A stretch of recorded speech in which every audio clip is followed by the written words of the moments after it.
Hey folks, Wrath coming at you with another one. Today it's a showcase of a 8-minute speed clear that I did for Twilight for January 13th, 2024. So what I'm doing here is just demonstrating the prep work that I do before Twilight goes live. I identify 3 or 4 teams depending on the mini bosses and the final boss.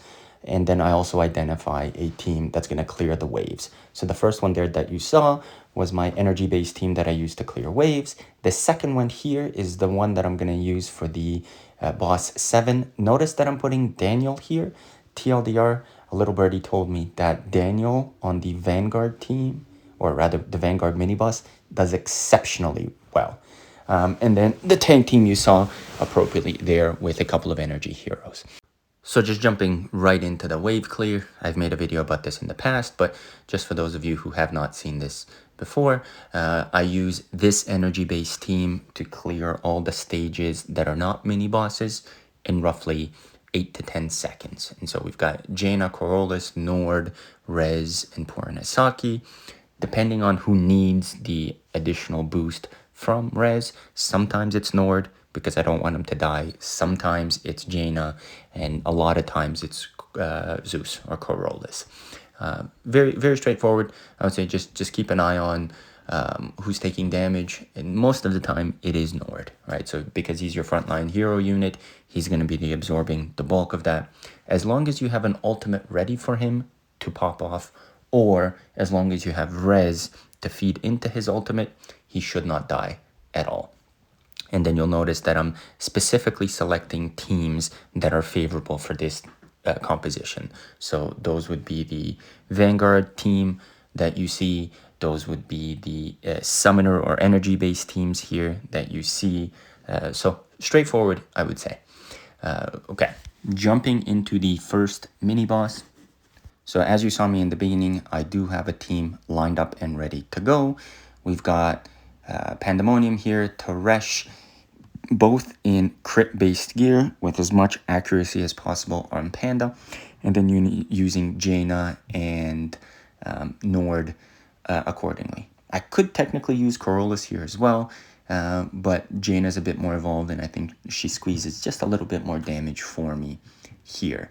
The battle is fairly straightforward, so I've got Nord going off as soon as his ultimate is available. The one thing to note though is Nord is specifically identified as the only unit in the middle row.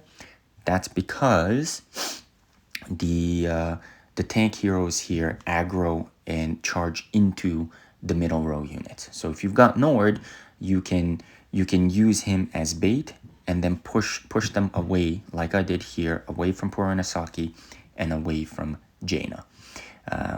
I've got Jaina on auto, I've got Teresh on auto, I do have Panda on manual, and then Nord and Jaina on manual. But really the goal here is just to keep the enemy units off your back row. Your tanks are not going to die, and then because of Nord's jumping capability, you can keep the aggro off your back units. Cool. What I'm also going to do is I'm going to cut out the rest of the waves between the mini bosses to save you guys some time here. And so right after I finish this wave, I'll jump right into the 7th mini boss and what the strategy there is. So as this wraps up, I'm going to demonstrate what that is here in just a second. Okay, cool. So the 7th boss is an Insectoid. And because the spider is Insectoid, you can use bug gear very effectively here. So all 4 units that I have here, whether it be Claire, Ares, Barog, Daniel, they all have Bugmaster gear, potentially with Insectoid substats, and then Puranesaki for obvious offensive and defensive capabilities. Why did I choose Daniel? So a little birdie told me that an awakened Daniel's ultimate new skill does ridiculous damage against this specific boss. So I said, let's give this a try, and I am genuinely impressed. Notice that when I first kicked this off, none of the commander, none of the prototypes are geared towards even boosting Daniel at all. Yet he's keeping up with Claire 4 damage, sometimes even surpassing her, and he's keeping up with Ares. Ares and Claire have tempered charged gear with Bugmaster sets, and Daniel is keeping up with both of them. So that just demonstrates how strong of a character he is. And again, I would recommend for folks that have not done this, awaken him, or you're going to have a ton of fun with him.